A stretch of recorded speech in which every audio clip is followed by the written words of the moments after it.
Clinton Global Foundation has not had a very good week in the news. There have been any number of media investigations into allegations of special access being given to those who have donated to the foundation and have then received the ear of Hillary Clinton during her time as Secretary of State. And this has led many extremely strong, historic Clinton backers to push back against this new media attention. So I saw front page Vox arguing that they came up with nothing against the Clinton Global Foundation. Media Matters, turns out, doesn't like all this investigation into the Clinton Global Foundation, as if there is nothing there to be seen. And we're also seeing that messaging coming out of the Clinton Foundation itself. Here is Robbie Mook, the campaign manager. Well, as you pointed out, by our count, there were over 1,700 other meetings that she had. You know, she was Secretary of State. She was meeting with foreign officials and government officials constantly. So to pull all of them out of the equation, cherry pick a very small number of meetings is pretty outrageous. I think it is really important. Humor me for a second. I think we got to step back and take a look at what voters are examining here. Hillary Clinton and her family had a foundation. It is charitable. They don't receive a salary from it. Donald Trump and his bottom line and his net worth are directly connected to all kinds of international entities. The Bank of China, a number of large Russian companies, Goldman Sachs. He is indebted or reliant for income on a number of these entities, and nobody's asking him to disclose or divest. Hillary Clinton doesn't have a conflict of interest with charitable work. That's all it is. So I think we need to look a lot more closely at Donald Trump if we're going to drill down this deep on Hillary Clinton. Well, trust me, we're going to do that too.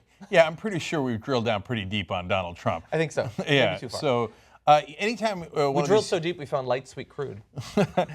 Anytime we have one of these campaign spokesmen on any side say, now we got to step back for a second. That means they're not winning on that issue. No. So they're trying to divert you to another issue by quote unquote stepping back. Yeah. They keep putting out statements like this. Josh Schwerin, for the Clinton spokesperson, said, the fact remains that Hillary Clinton never took action as Secretary of State because of donations to the Clinton Foundation. No, that's not a fact. That's your assertion. That's just your opinion, man. Exactly. So, and now I see all over, online social media, et cetera, like, oh, that AP report's already been debunked. No, you claim it's debunked. It's not actually debunked. It's totally bunked. I'm not sure that's right.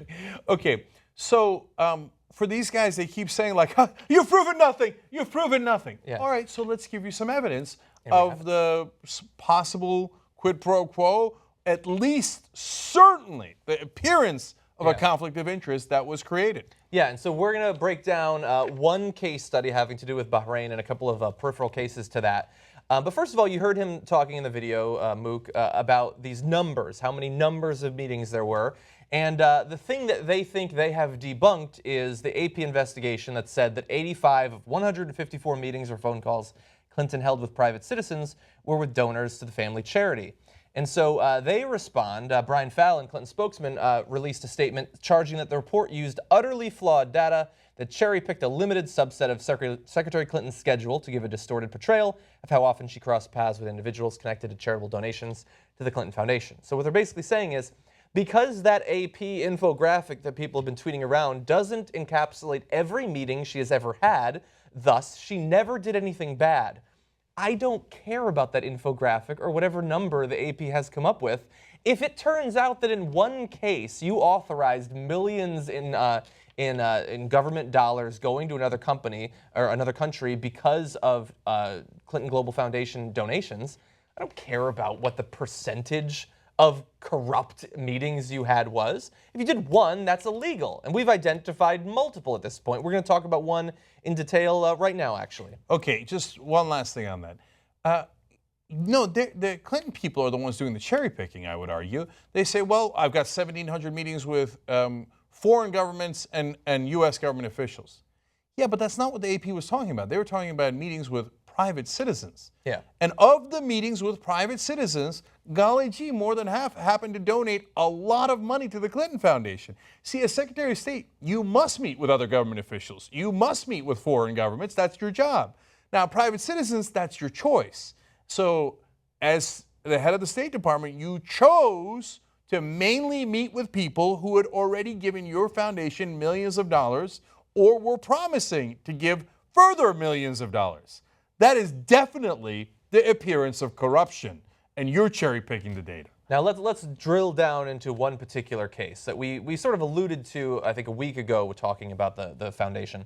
So Bahraini Crown Prince Salman directed $32 million to a Clinton Foundation program, and the Kingdom of Bahrain itself has donated up to $100,000 more, which actually seems kind of pathetic in comparison to him. But the State Department documents showed that between 2010 and 2012, the Clinton-led State Department approved $630 million worth of direct commercial arms sales to Salman's military forces in Bahrain. That was a 187% increase from the period 2006 to 2008, prior to her being in charge of this. And the increase came as Bahrain was violently suppressing uprisings, which theoretically should bother us as a democracy, but does not seem to stop us from selling weapons most of the time. And to see those weapon sales go up during that time when we know that they are likely to be used against activists, against citizens of that country, that should bother us, but perhaps it's lubricated a little bit by millions of dollars being given to the foundation. Also, can I just say, to be fair to Secretary Clinton there, it is actually overall atrocious U.S. foreign policy that we didn't really want the dictators in the Gulf being deposed. Those are our dictators. Yeah. Those are our boys. So those are some of our top allies in the world. Obviously, as you can tell, I don't agree with that foreign policy. Yeah. But they might have increased the funding at the time to actually crush the democratic rebellions, not in spite of those, but because of those uprisings. They might have given more to Bahrain and the other Gulf countries as well. But the $32 million seems to have helped. Yeah. And that's the problem. Now, we'll never know. Was it because of the $32 million, or you actually just wanted to crush the democratic rebellions anyway? Yeah, and in terms of crushing the rebellions, look at this next fact. During the Arab Spring uprisings of 2011, when Bahrain was accused of using tear gas on its own people, the Clinton-led State Department approved more than $70,000 worth of arms sales classified as toxicological agents. Yeah, that compares to just $700 worth of such sales in the immediate prior period. And a decade later, we will invade them for having toxicological agents. Exactly. And go, where did we get them? Exactly. Now, there's a couple of other cases around the same time. In the same period, the Pentagon's Defense Security Cooperation Agency announced proposals to sell missiles and armored vehicles to Bahrain. The office notes that the Department of State approves individual programs on a case-by-case basis.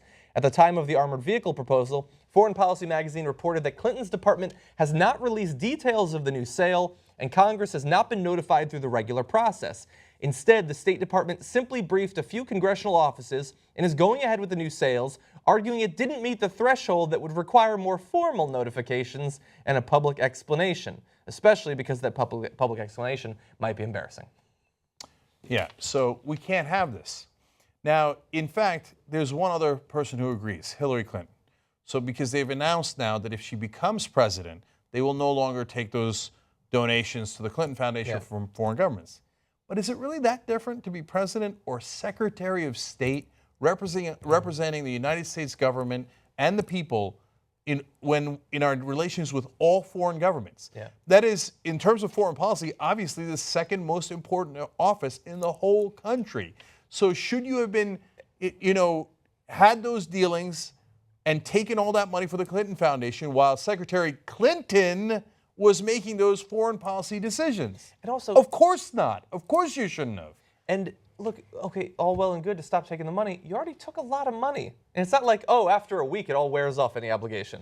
And it's not like after Bill Clinton not stepped down, but he had served his 2 terms, that he didn't then begin to accept more money and make $150 million for himself, let alone the charities, let alone the political donations. Yeah. So it's not like Bahrain can't turn around and give Hillary Clinton more money after she stops being president. So you had the money before, you're going to have the money later. And she's like, while I'm president, I guess I'll stop making money from these guys for a little bit, and then I'll pick it back up afterwards. Give it to Chelsea. Right. So, look. And final graphic, because remember, this is about the personal access, and we can sort of speculate about whether it was just government policy to help these governments crush their people. But look at what specific access to her on a personal level can do. The deal that I was just talking about, the missiles and the armored vehicles, was stalled after congressional opposition, but Clinton's State Department a year later announced it was again moving forward with arms approvals for Bahrain. That resumption followed a meeting between Salman and U.S. officials, including Clinton. So they say they're going to do it. Then Congress says, no, it's not happening. Then another meeting is set up, and suddenly it's happening again. And you think that she forgot that she was given the $32 million? It just slipped her mind at that point? Well, we know that she didn't. Don't even answer the phone. It was just 32 mil. Yeah, well, we know that she knew it because yesterday I covered on the program that one of the executives from the Clinton Foundation emailed her top aide, Huma Abedin, and said, remember, the Crown Prince of Bahrain is one of our friends. Now, I don't think he meant like we play backgammon together. I think that he meant our friend, as in he gave us $32 million, you better take that damn meeting. Yeah. And Hillary Clinton, who was unsure about the meeting, wound up taking the meeting. And I told you, I think they spent only 10 minutes, but it turns out the 10 minutes wound up being worth $630 million in the amount of direct commercial arms sales. So, guys, you can't dispute this because I'm not saying that it was quid pro quo and she said, give the $32 million and later I'll give you $630 million in these arms deals. And by the way, they have to pay for it and stuff, but they definitely wanted it to be able to crush the think about all the other companies that are benefiting from that $630 million. That's right. So the defense contractors are happy as well. So, but what you have is a clear appearance of conflict of interest, right? So you can't have our Secretary of State going around taking money from one end, even if it's for a foundation that does wonderful things, and on the other hand, giving advantages to the people she took money from. Yeah, that looks like corruption. At a minimum, it looks like corruption. Probably is corruption. Okay. And so you can't go around being outraged when people say, that looks like it might have been corruption. Support independent media by becoming a member of the Young Turks at tytnetwork.com/join.